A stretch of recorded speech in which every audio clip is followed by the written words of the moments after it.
Hey Rod, how's it going? I got you, man. I see you on. Okay, cool. Sorry, I didn't look at my email. So that's my bad.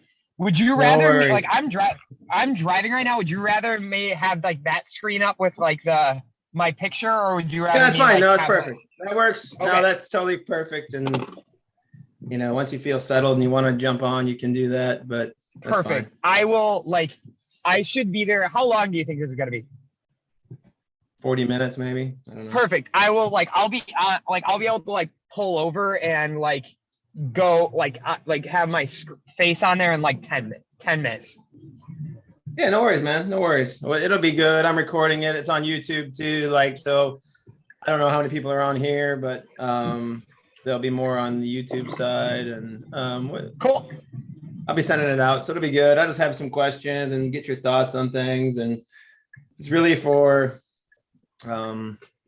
really wide open. It's kind of just to give free information, but let people know how this thing really works, and that there's always questions, right? So Absolutely. No, that sounds perfect. I'm thinking Also, about doing a Twitter Spaces one of these nights. I'll let you know. We'll see how this that would goes. be But awesome. That would be awesome. I'd like to get the Also, recruits on there, and like one of the things I'd like them to start doing is like there's a basketball guy out there that does Twitter Spaces, and he's it gives kids up or gives folks opportunity to show their video and some things like that on their Twitter handle and stuff. It's pretty cool. So I like that. yeah, it's something different. It's just like I said, something different. So well, I see a few people jumping on, and I know we're live on YouTube as well. So I'm talking to Coach Rizzo here, one of our guests, and I'll introduce him here in a minute. But then also Rodolfo Perez will be jumping on here momentarily. So those that are already on here, you can bear with our small talk. We're just catching up a little bit. So there's a webinar format, so you won't be chiming in, but you can type in questions and those types of things into the chat, and we'll be open to questions at the end. But we'll wait a few minutes for Rodell, and a couple more minutes till it's 7:30, and then we'll get started. So thanks for joining us tonight. Sweet. Did you see I get to start my own coaching tree now? I know you got a pretty big coaching tree, but you see my my former assistant now is a head coach. Yeah, the Beloit, right? Yeah. So I'm claiming her. She's part of my tree now, right? Good. Yeah, and she's absolutely part of your tree. Yeah, it's that's pretty cool. It's that's not too far from where she wanted to be, right? Milwaukee area, right? Correct. Yep, her girlfriend's in Milwaukee, so yeah, she is in a good spot right now. So, and she's ready to be a head coach. I think we all hit that point where we're like ready to take that jump, and so she was definitely ready to take that jump. And so, no, honestly, super pumped for I get to actually go recruiting with her next weekend. Oh yeah, where are you going this time?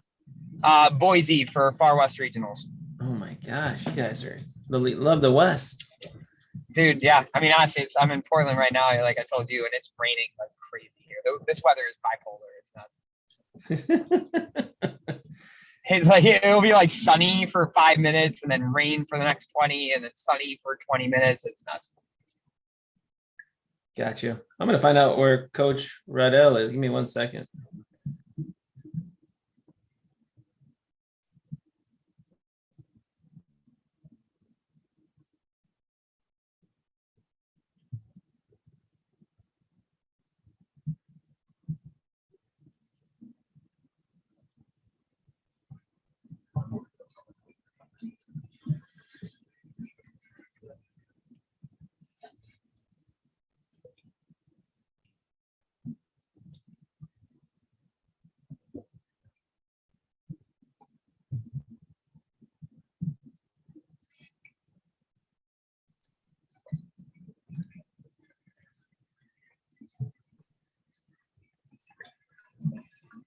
There he is. Logging in right on time. What's up? How we doing? Good. What's going on? That's good.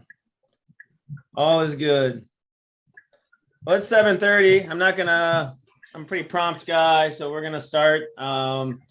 This will be a pretty informal conversation between myself and Nick Rizzo and Rodolfo Perez, two college coaches in different environments and things like that. And I'll let them introduce themselves in a second. Rodel, when you get a chance, put your video up if you can do that. But as I get into it, this is a webinar format. It is on YouTube Live right now, so we have some people on there, and we have some people here on the Zoom, and I'll be recording it as well, so it can be shared out and things like that. But just want to have a conversation as the summer starts and people are starting to really gear up recruiting. Coaches are gearing it up, prospects are gearing up, and really starting the summer season of recruiting, which is quite a busy time, and these coaches will talk about it a bit. We'll delve into that a little bit in a minute, but as it is webinar format, you won't see other people on here. If you do have questions, we'll get to them at the end, and you can put them in the Q&A or the chat, and I'll read those off at the end and go from there. If you're on YouTube Live, you can send me an email or Rother is not letting us turn on the video. You can't turn on your video? No. We don't want to see you anyhow. Let me see what I can do. How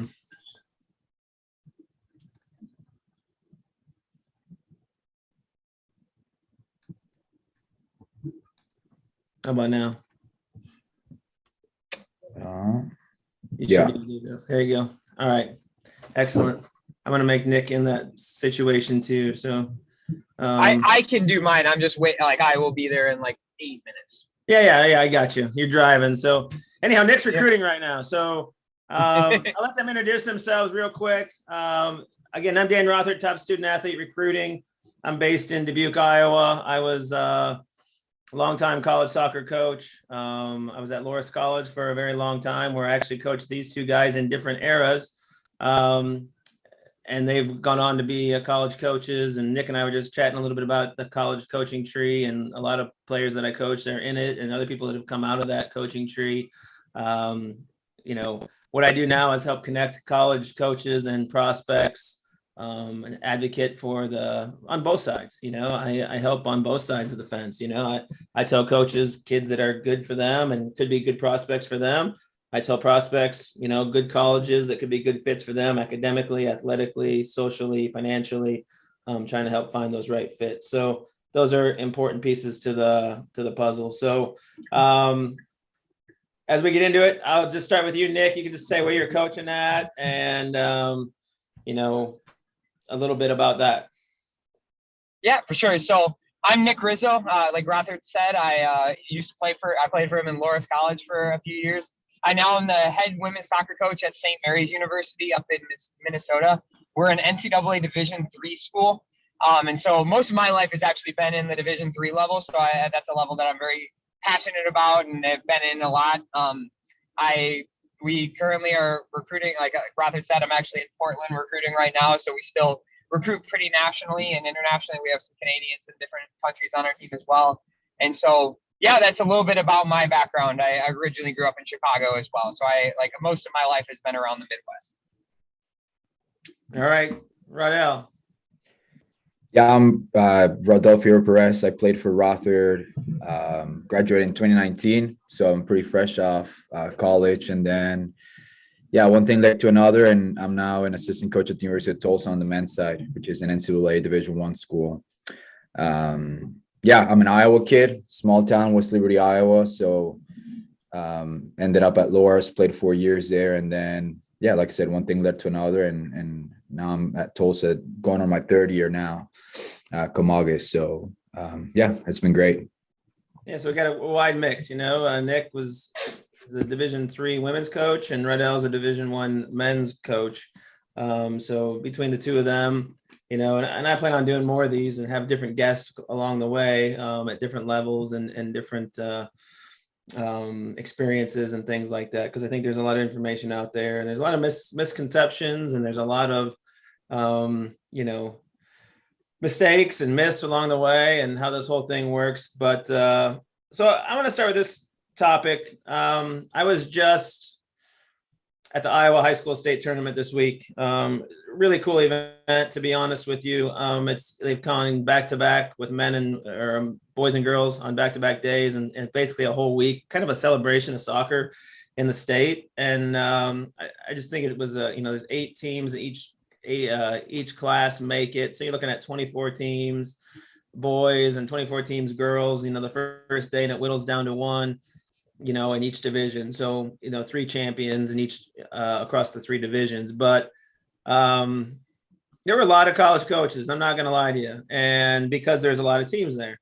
But what do you think about high school soccer? I hear some kids like, okay, I'm not going to get recruited out of high school, or maybe I'm not going to play high school because I feel like it's, the level's not going to get me there, or those types of things. What are your thoughts on there? And I don't care who goes first.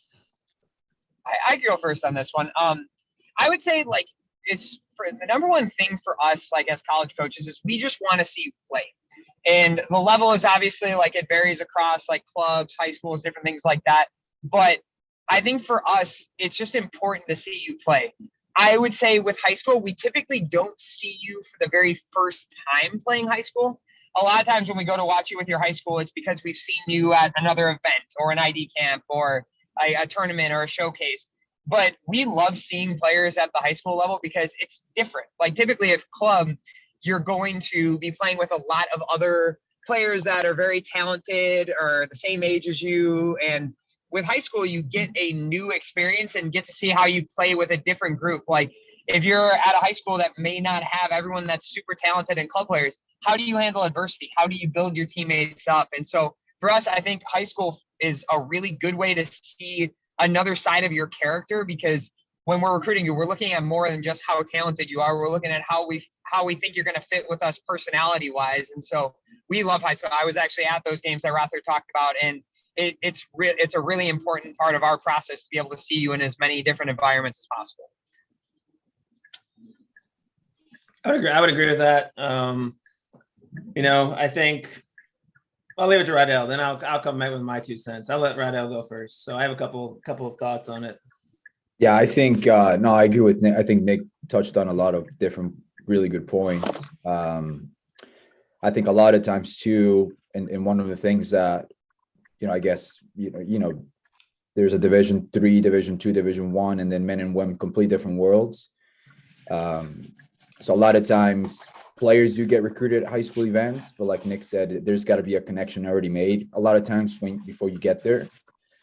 But also, yeah, it just kind of depends on the college program, right? There's a lot of colleges out there who don't have any domestic kids. So you're looking at a school that's, that you're looking to go there, and there's no American kids. So you're probably going to a high school event. It's not necessarily, you're not going to get seen, but I've enjoyed it. And we at Tulsa, we've got 3 kids from Tulsa, Oklahoma that we got obviously through club, but yeah, we used to go to the high school games and watch them play and see how they, it's always interesting to see that different side of them. Like you said, they're usually the best player on the field. So how are they dealing with adversity?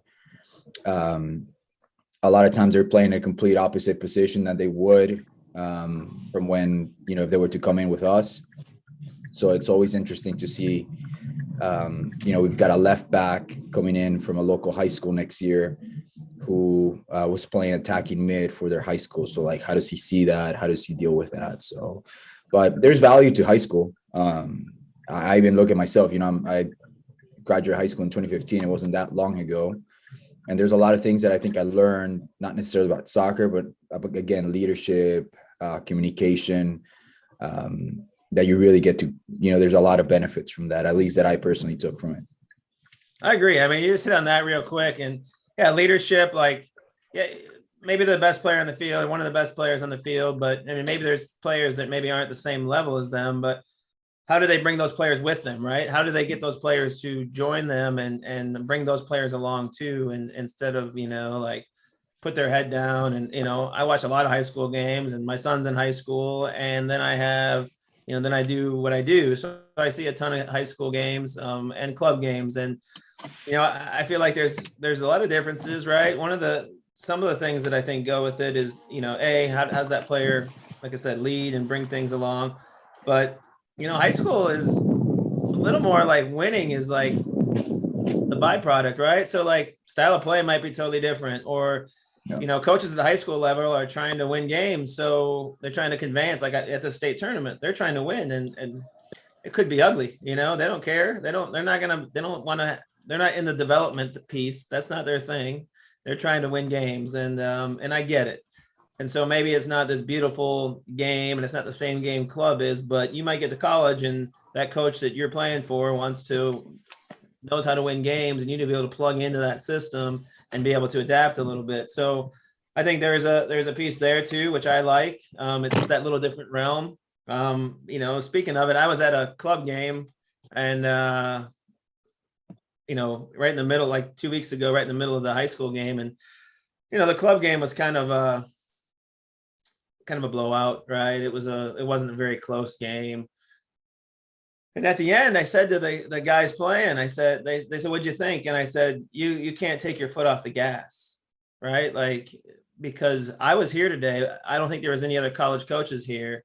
But if I was watching that game as a college coach, I would question if you're good enough to play for me, because your pressure was, 60% because you knew you're going to win. The pace of the game was slow. And there wasn't that intention behind the game. And I said, you could be at any game, and you're going to play next week, and you're going to play the next week. And what if this Division I coach is at your game that you really want to play for?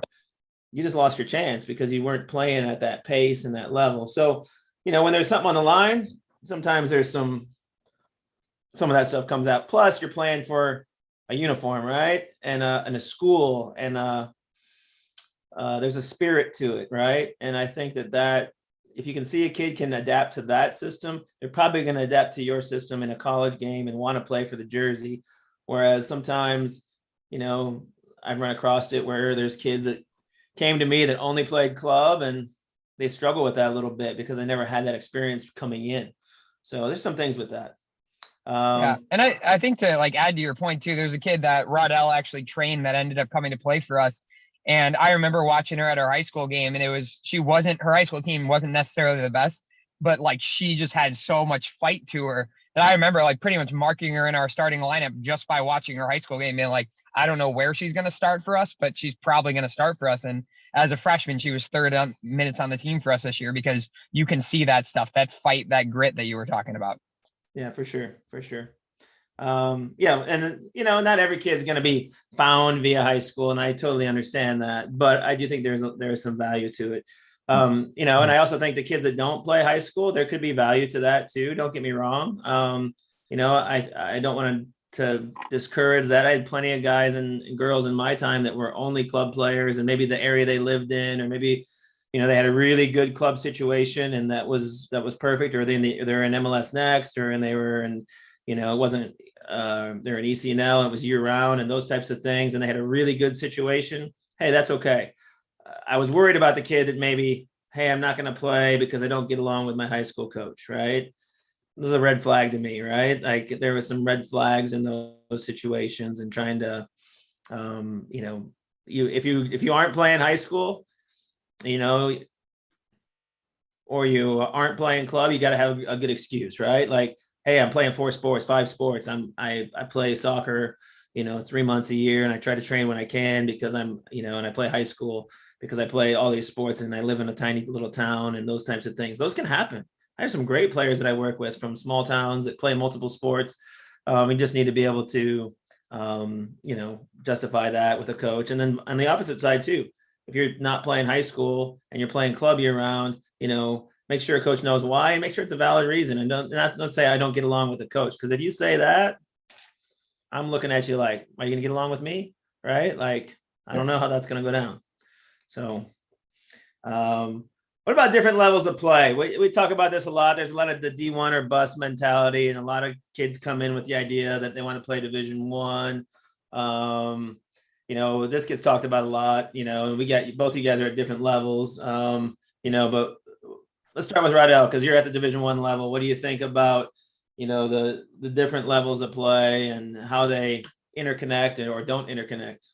Yeah, no, I would say, being obviously I played Division III, and now being in Division One, it's a completely different world, and I think I'm very fortunate to be where I am. Last year we were a top 10 Division One school, so some of the kids that we bring in all comes from different, and I think we're unique in the sense that we bring in kids from all over high school, kids that get overlooked by some schools in other states, obviously some international kids, but I think it's okay to have dreams. And I think we probably all at some point had a dream of like, okay, this is what I want to do with my career. But the truth is, realistically, a lot of times those dreams are not what they actually going to happen. So I'm not a big fan of kids that say like, well, I only want to play Division One. I'll give you an example. Last year we had a kid from, a different state, kept blowing us up, and he was a senior, and he's like, I know I can play for you guys. Came late to ID camp. I had a conversation with his dad. I was like, you're not good enough. And his dad kind of blew up in my office, and I was just like, he's just not good enough. And he ends up going to a Division III school, and he didn't play at that school. So it was like, when I told him, I was like, I think there's certain levels for all of that. But I think a lot of times when we talk about that D1, D1 or bust mentality, is like, I think every time I work with a kid or even talk to a kid is like, it's probably the first time you're going to get put against the wall when someone tells you you're not good enough. Because we all have that cap. Even with some of our guys, we have those conversations. We want to play pro. Well, you're not good enough. But you had a great career here for 4 years. So I'm not a big fan of it. Unfortunately, I think a lot of those mentalities are fueled by parents and club coaches. That's been my biggest experience. Like I think I'm 25, so I'm starting to understand like, okay, when someone hits me with that, it's like you sometimes just got to nod and say like, all right, good luck. Hopefully it comes true for you. But I think the more we get into it is like, I think it's way too many parents and club coaches out there, man, like trying to, because they want to sell it, right? They want to sell like, I sent this kid to a Division I school, and then every parent below that or a different club, I want to go play for that guy. But it also burns bridges, right? So there's like when someone tells us, well, we have a kid for you, and they keep plugging in, it's like, well, he's not for us, but he can go here. And then they kind of like throw us under the bus, whatever. So it's like, I'm not a big fan of that. I hate it because I think there's a place for everyone in collegiate athletics. I've helped some kids that have emailed us with video and say like, coach, I want to play for Tulsa. Well, man, you're not good enough, but you should look here. And like one of them was with Sam at Platteville. He's loving it. Sam loves him. He's got a great, I saw him at Denver camp, and he wanted to come to us. And I was like, well, he's not going to work out anyway. So it's like, I think the kids that have that good mentality of approaching collegiate sports end up in the right environment. And those that have the mentality of D1 or bust, like just end up honestly quitting when they get to a program that they chose because of just soccer. I don't disagree at all. Go ahead, Nick. No, and like Rothertop obviously knows this because like I played for him and I went through my recruiting process with him. But like one of my final three schools that I was down to was a Division I school, and I think like you have to know what you want out of your experience too, and you have to know your own level and be able to like. I think the best thing I ever did, and my parents were very good about this stuff, is I went and watched a lot of college soccer games, and I don't think enough players do that at the high school level. Like you don't know what level you are until you go see those games, and so. I remember going and watching the Division I school I was being recruited by. I went and did an overnight there.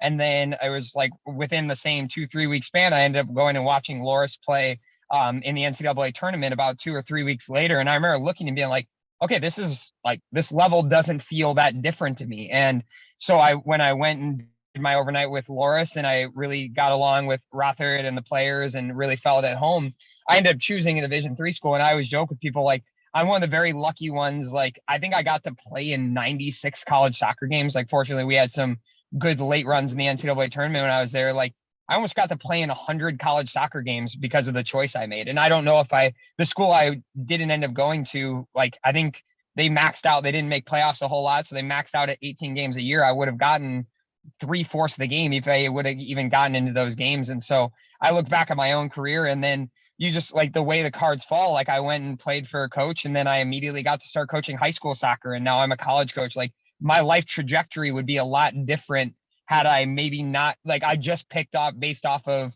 my perception of where I thought I would get the most clout for going. And so I look back at my own experience, and it's just like, I couldn't imagine my life ending up any different or better than it has right now. And it came down to, I looked for the right fit for me in terms of who I wanted to play for, the players I wanted to play with, the style I wanted to play.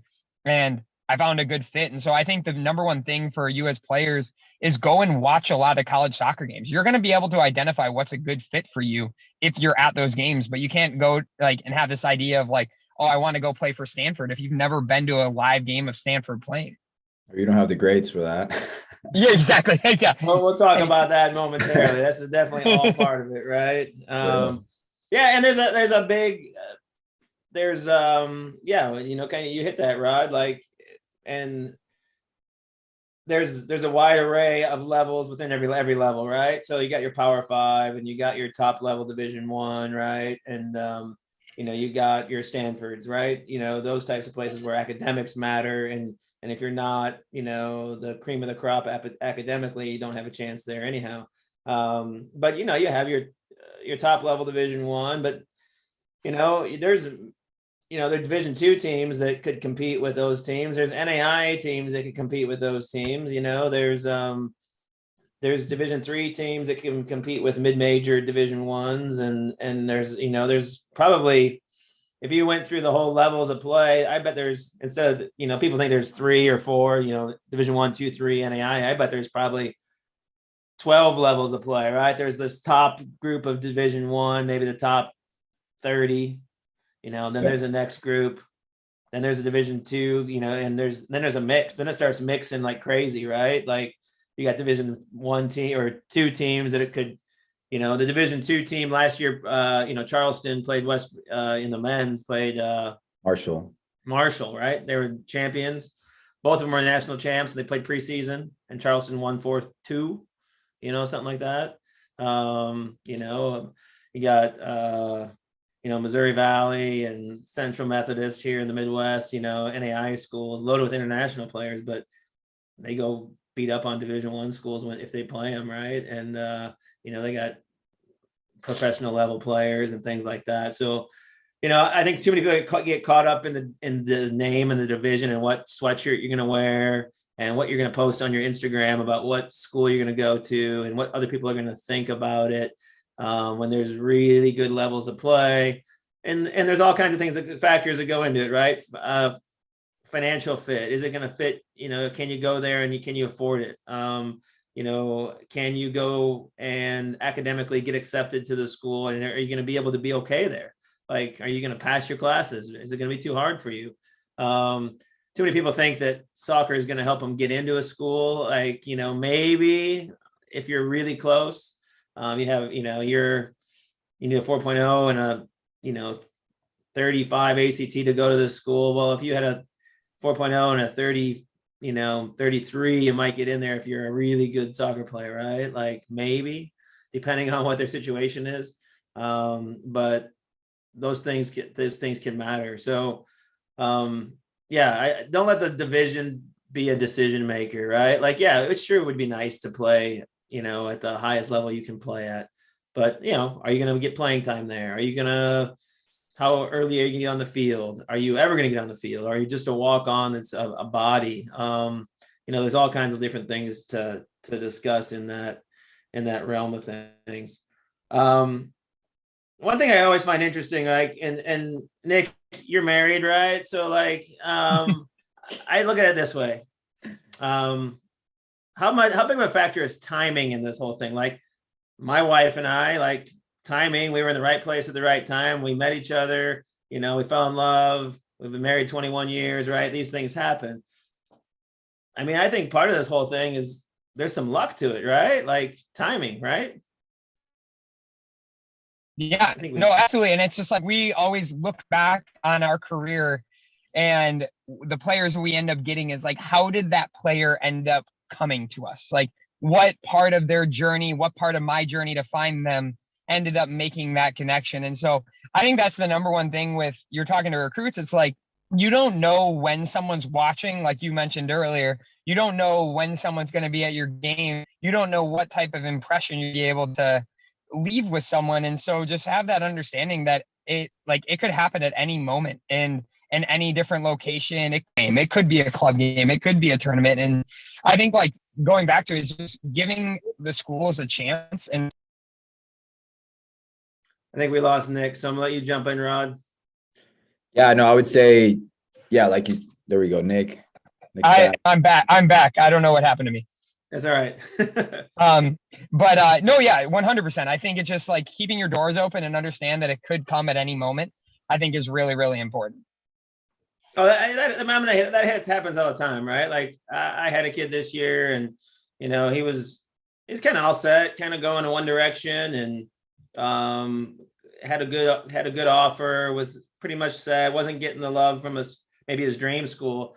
Well, then he gets accepted to his dream school, and then the dream school has a roster spot available, and he decides to shift courses, right? And he got an offer, and then within 3 weeks span, he had done all this work for months, right? And we had really done this. I helped him get in front of that school a little bit with some phone calls and things like that, and then all of a sudden, next thing you know, he's going to that school. Or I always tell the story of the kid that. I won't mention names here, but there's, the kid that, we would have won a national championship a long time ago, but when I was coaching and he was coming to our school, it was July. I was actually on my honeymoon, so 21 years ago, and he had come to orientation. He had done everything. He had gotten his roommate, all that stuff, and Division I school had called and said, hey, guess what? We had a player flunk out. We have some scholarship money. And they had said no to him originally, but he had a really good summer. And next thing you know, he goes there. 4 years later, he's playing in Major League Soccer, right? Like, we had been on him for a long time, and that stuff happened. So it can, there's some timing things to this thing. Sometimes there's some luck, right? Kid flunked out. He goes there. Was I crushed by it? Sure. But I did understand. I definitely understood, right? Yeah. I wasn't he's still a friend of mine now, right? I give him a hard time when I see him, but it's all in jest, right? So I would say there's luck, I think both ways as well, on the coaching side. When we're looking at players and the type of guys that we like, we obviously, we have a board right now with 80 names on it. But then all of a sudden we're pretty much set on a kid, and then we get an email or we find like some kid just pops out of nowhere and is like, oh, like this guy is actually pretty good, and he's more proactive about it. But I would say like, yeah, part of his luck, but there's also like, I'm a big believer you also pave your own way into some of this luck. And right, there's some work that goes into it, and I think that's the biggest thing. Like I can tell you, one of our best players, Meinhard from Estonia, I don't even know where Estonia is, randomly emailed to you, a couple of years ago and said like, hey, I want to go in. Everyone's like, well, we don't know the level. He was scoring like 50 goals. And it's like, is it that great or not? He comes in and I mean, he's one of the best strikers in the country right now.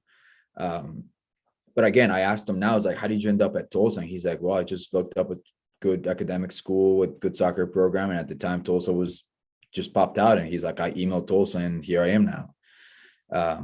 So there's some luck to it, and obviously timing, sometimes time can be funny, but I'm a big believer you pave your own way to that luck, if that makes sense a little bit. Yeah, 100%. I mean, you got to do the work, right? And you got to be on the radars, and these coaches have to know about you, and you have to be somebody they like, and you have to have character, and you have to have developed those relationships. Like the kid I was just talking about, he had to have developed some relationships earlier on so that, okay, when the roster spot became open, that those coaches wanted him, right? Like that stuff happens because you do the work. And that's part of it. It's not just, hey, I randomly get found, and it's not happening a lot. And so as I talk about that, we're going to shift gears a little bit. Nick, you're in Portland right now, going to a tournament showcase event. There's a ton of events out there, right? And you can't go to all of them. And you kind of have your niches, and Tulsa probably has their niche events that they go to. I had my niche events, and everybody going to different things, and you can't hit them all. You can't see every kid. There's, I don't know, definitely, probably close to 1 million kids playing high school soccer, club soccer, and how do you navigate that a little bit? Yeah. So talk to me about like why you choose certain events. You don't have to say which ones, but also like what's important to you. Like, how do you set up your day when you go to those events? Yeah. So when we're looking at our recruiting, we tend to look at what our school has traditionally done well with. And that doesn't mean we go outside of that, but being from Minnesota, I took over a team that hadn't done traditionally well. And so in order to get good, we needed to find different, like we couldn't compete directly with all the Minnesota schools for the same thing because they had more traditional success at us. So we had to get a little creative with how we recruited. And so we started going to the West Coast quite a bit. And so a lot of our better players are coming from the Pacific Northwest, the Portlands, the Seattles. We have some Cali kids, Colorado, Arizona. And so we did that route. And so, but when we pick these events, I think a lot of it comes through like, what type of level do we think that we're capable of getting? And we pick those events. And then I also think we try to find which kids would enjoy St. Mary's. I mean, there's like, we don't go a ton out east to recruit kids because there's 1 million schools out east that we'd be directly competing with. And a lot of those players, it's a long flight to get to us. And so we tend to look at places that kids would more often than not pick our school. When we're planning our events to come in these things, we look at who's interested in us too. So like if I submit my name for a showcase out here and we get a lot of emails of kids saying that they're interested, that's an event that we'll probably come back to.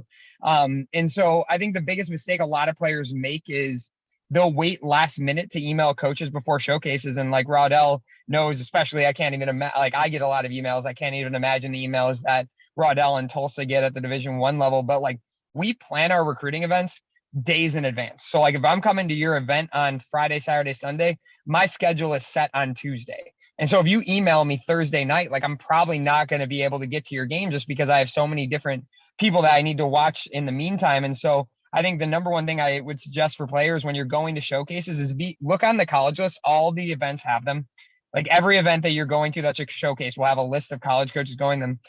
Find which schools that you might be interested in. Make sure you get to them as early as possible because at the end of the day, and again, I would love to know Rodell's emails, but I'm sure it's absolutely insane. We don't have time to get to every single one. So we're going to prioritize the people that we are either already recruiting or have been proactive and got ahead of the other players and were able to get to us early enough. It's a good, I'm going to hit you on a quick question about that. So like you're looking at kids from far away, right? So they're not kids in your backyard. They're probably kids you've never seen play before.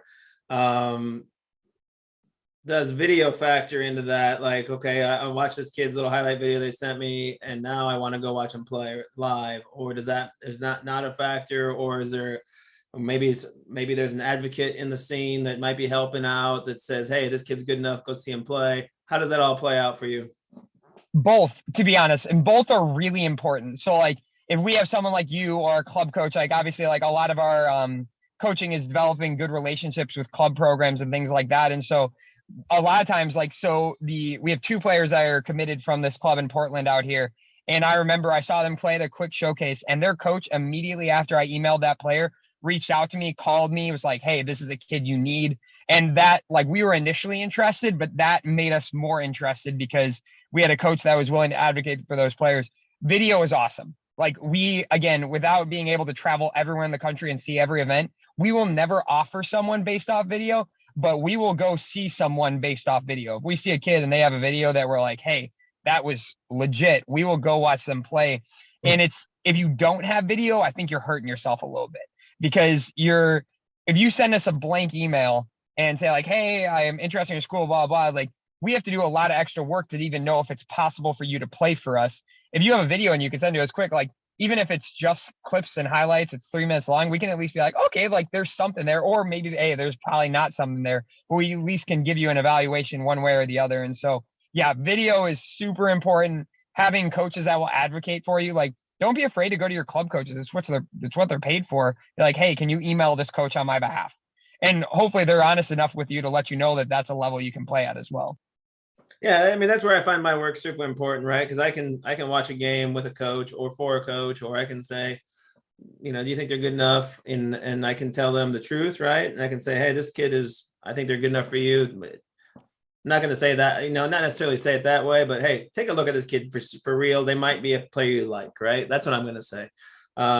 Those things are important. And a lot of times I can, jump in and be a different level advocate compared to maybe, sometimes high school and club coaches, because just knowing the levels of play and the college scene. But, I was doing that all week and at the Iowa State tournament, I was sitting with college coaches and like, what do you think of that kid? And they'd ask me what I thought. Right. And I'd be like, yeah, yay or nay. Right. I tell them what I thought and help them through the process too. And things like that. So, or I might, say with my own people, like, hey, check out this kid. He's having a really good tournament. Right. Kind of an unknown. Right. Like, and all of a sudden they come out of nowhere, and then now they're getting recruited by a ton of schools. So, whether it's at the tournament or making phone calls and things like that, having an advocate can be really helpful. Rod, what do you think about that? How do you guys approach it? Man, soft subject for me, because so a couple of things. One, I absolutely hate how many leagues and how many showcases and how many playoffs and how many stuff is out there nowadays. So how many national champions are there? Well, it's like, and the issue is unfortunately, too many kids try to rely on that, right? It's like, and I know leagues fight against each other, but like, I think it was last year, MLS Next, ECNL, and this new league, EA, all had their regional or some big showcase same weekend on the same weekend. So like, and then these kids, again, like you guys said, it's impossible. Even our staff, like we've got 3 full-time assistants that can recruit. We picked, we sent 1 to ECNL and 2 to MLS Next, and we didn't go to the other one. So that's part of it. I would say, like, I think, obviously showcases are important, but at least for us at Tulsa, we're very limited. I would say we go to no more than 4 to 5 events a year, but the whole staff is there. And obviously they all get a good, we do it a little different. So like, maybe we have a lead on a kid, or we know of a team, like, okay, like we recruit a lot of Dallas kids. So let's hypothetically say FC Dallas, MLS Next, 17s, one day Robles might watch them, and then the next day Tom's going to watch them. Right. And then they come back and they compare notes, and then they obviously try to manage. For us, a little different because there's scholarship, involved. So like, what's the value of the kid? What would you offer them? So that's part of it. So I would say it, but like Nick said, is like, you got to be proactive. And unfortunately for us, like Nick said, we get a lot of emails. 90% of the time I have to respond, I'm sorry, but we're not going. And we just can't. We can't go to your high school game in Kansas and on a Wednesday night. Right. We just can't do that. I don't even think Nick could, that college coaches can't do that. We got other stuff going on. You have lives, you have kids, you have families, you have girlfriends, club, whatever it is, right? And you have a full-time job, right? So, but I'm a big believer, and I know a lot of college coaches out there hate ID camps and they think they're money makers. But I think if you're smart about what you do, the money that you're going to spend on going to one showcase nowadays would pay for 2 to 3 ID camps. In my opinion, if you pick the right ones, you're going to get a lot more looks than if you actually went to a showcase. And there's some really good, I work a lot during the summer. I can tell you there's some really good ones that do a good job of bringing schools from all over the country, different levels. They keep them personalized, so you're not there with 500 kids.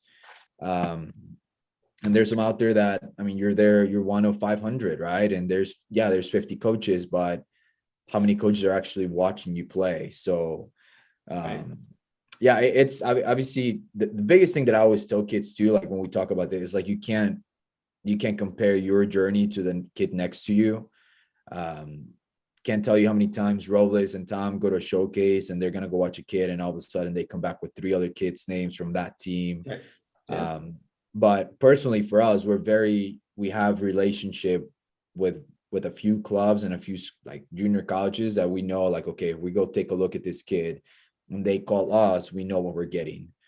And I think because there's a lot of different avenues with video and recruiting is becoming a lot of international at the Division I level. There's a lot of people out there trying to sell you the best they got, when a lot of times it's just not for you, or it's not a fit. So in my opinion, I've learned to just, a lot of coaches just, you personalize, you build your niche, like you said, of people that you can call when you need something. Right. Yeah, and I think the showcase scene is a bit watered down these days, right? Like in the tournaments, there's so many of them. Like you said, there's so many national events, and there's so many, these, different leagues, and MLS Next, and ECNL, and National League 64, and all these different things, and everyone is fighting for the same, some leverage in there, and one of those might be a niche for one coach, but they're not the niche for another one, right? And that's great, but you might, if you're sending your emails out to every coach, and those coaches, like you said, Tulsa's not going to that event, like like they're not going to see you play, and that's fine. But find out who's going there, find out how to get in front of them. I think ID camps can be good if they're specific enough. I call it return on investment, and that's gonna be another conversation we're gonna have when I do some of these coach chats. Is ID camps, and what's the return on investment, and what's the best opportunity for you? Because everybody's different, and you can spend fortunes doing it, but I also think there's some value to it. And how can you put yourself in the best situation? We're getting close to wrapping up. I want to be wrapped up in the next 5 minutes or so, because I don't want to, we can talk all night. And we'll continue to do some of these things. Please, if you're out there and watching either on Zoom or YouTube, you can email me questions, or you can put them in the chat. I'll get to those, or we'll get to those and answer those. So if they do pop up, I'll jump on there. I'm checking my email on my other screen, so we'll see if anything pops up there. Last question. What's your best advice in the recruiting world? Like what's your elevator pitch, best advice, 1 minute less? What would you say to a recruit who's maybe just starting this process, hasn't had any contact with a college coach, maybe doesn't even know their level of play? What's your best approach? Best thing to say to them? You want to go first, Rodell, on this one? I feel like I've answered first a bunch. No, you go. You got it. All right. Sounds good. I would say the number one thing is be a huge advocate for yourself and be incredibly proactive.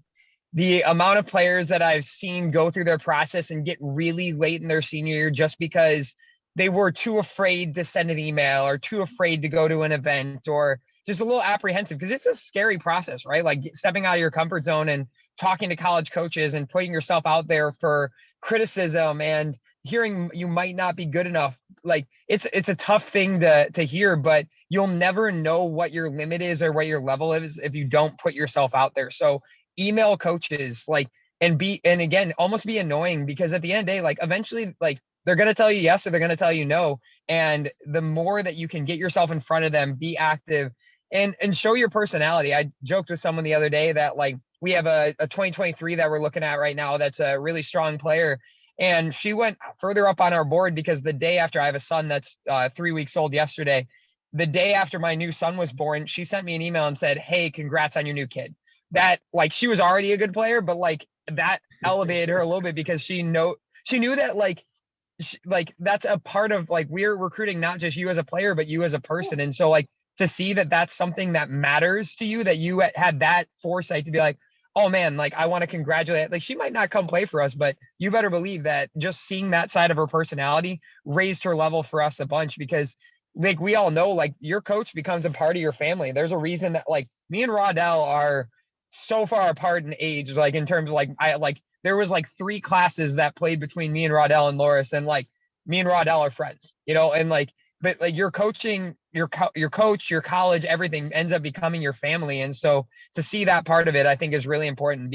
Put yourself out there and show like what kind of person you are. I mean, I would think, recruiting you, Nick, like a long time ago, but, like I remember you running across the field to come talk to me at, a tournament, right? And Yep.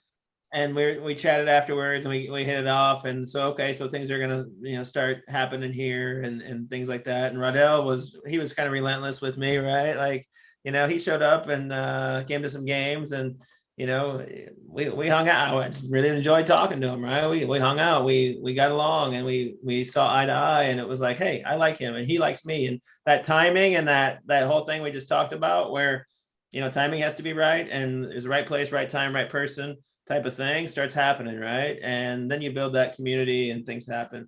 Rod, what's your 1 minute? Yeah, no, I think Nick he touched on a lot of really good points, but I would say again, because because of where I am and a lot of the kids that email us, I think the probably number one thing that I can tell kids is like have a realistic goal of what can be your path. And I think a lot of times in order for you to get there, you're going to have to have some serious conversations with someone. Sometimes it can be your club coach. Sometimes it can be a college coach. Sometimes it can be someone like you, Dan, who does this for a living. You assess kids and tell them like, this is your path. This is what you can do. But I think being realistic is probably the biggest thing that you can do. Because like I said, you never know who can advocate or who's going to put in a word for you. Right. So you might even turn a kid, Dan, I know you're in the business to bring in kids and place them, but if there's a kid that maybe seems like dreams are way too far apart and you're like, I don't know if I want to work with him. It's the same thing with the college coach, right? If you have a kid that's like, okay, you're not for us and, it's like, or whatever, you know what I mean? Like there's this disconnect between what could actually happen and what's going on. But like Nick said, I would say be as proactive as you can. Like I'm a big believer. If you want to if you like a school, if you're like, okay, Tulsa or St. Mary's, those are schools that I want to go to the ID camp. And I've said this all the time. And I know we don't run that big of ID camps. I know probably Nick doesn't, they're personalized. You're going to be in front of the whole staff. And most importantly, you're already on campus, right? So you leave feeling, because a lot of times you're like, oh, I want to go to Tulsa. And then you come in here and then you realize we're a really small campus. Like, well, I don't know if that's for me. That's okay. Move on and good luck with the rest of your journey. Go to ID camps, be realistic, go to ID camps. And most importantly too, I would say, like Nick said, go to a game, go watch as many games as you can. I can't stress that enough. You have to go watch games. And I would even say, again, I'm a big believer because everything's expensive right now and showcases are crazy. I don't even know how much Rizzo paid to go to Portland, but or rent that car and pay for gas. It's the same thing right now. I mean, anyway, but no, you gotta pick ID camps that like are good. Like I said, okay, do I have to drive there forever? Do I have to stay 3 nights in a hotel? Like, find ones that are good matches for you and in your budget and your family. But yeah, I think it can be an important part of it for sure. Yeah. And step out of your comfort zone. I've always said it, like we've got right now, I think because of my relationships in Iowa, I think we've got at least, we're going to get like 10 kids from Iowa who are going to come to our ID camp. Right. And some of them we're seriously looking at, others are just tagging along. But what I've told all those parents is the same thing, is like, you have to step out of your comfort zone and go taste the water somewhere else. I would say that's because you don't know. I mean, they're going to come here and they're going to play against kids from Dallas, from St. Louis. It's the same thing in Minnesota, right? If you're an Iowa girl, make the drive to St. Mary's, like, go check it out. You're going to see something different. And that's a big part of just stepping out of your comfort zone. So yeah, it's a learning process too, right? Like, and this is where we'll end it. But I think this whole process is learning, and you get more comfortable with it as you go. You kind of start finding your level of play. You start getting voices like, okay, like, I'm talking to one of my players I work with the other day, and she's getting a lot of Division II interest, not much Division I, some Division III, but she kind of putting her cards in the Division II. And I said, why are you putting our cards in so many Division IIs, right? well, that's where I'm getting interest. And I said, great, that's smart, right? I said, but we can stretch it. You can look at some stretch schools because some of these Division twos are as good or better than some of these Division ones, right? She was looking at some pretty good name Division two schools where she's getting some interest. I said, there's some Division ones out there that might fit the bill, but again, it's a learning process. You're learning how to communicate with college coaches. You're learning about what level of play you might be fitting in. You're learning about the type of school you want to be at academically, socially, the size of school. There's kids that might want to go to school only in California because they have relatives there, right? And I work with some of those kids, and I need to be in school in Northern California because that's where my relatives are, and that's where I've always wanted to go to college. All right, so let's find the level of play there that fits your bill. They have to have some acumen and things like that because it's a little bit harder to bring an Iowa kid just come in or Illinois kid and say, hey, we're going to drop you in California. And you're going to, California's got great soccer, right? But, I think, there are kids that can do that. You have to somehow get on radars and do things like that. But it's a learning process. I could go on and on. We all could go on and on. We could talk about this for hours on end. We will do more of these and different topics throughout the course of the summer is my goal. I'll bring on some different coaches and things like that. I don't have any questions popping up, so that's a good thing. I'm okay with that. One thing. I'll say one last thing before, because I haven't said this and I think it's very important. I personally always tell kids, pick a school where you want. If you were to hypothetically quit soccer, that's a school you want to go to school to.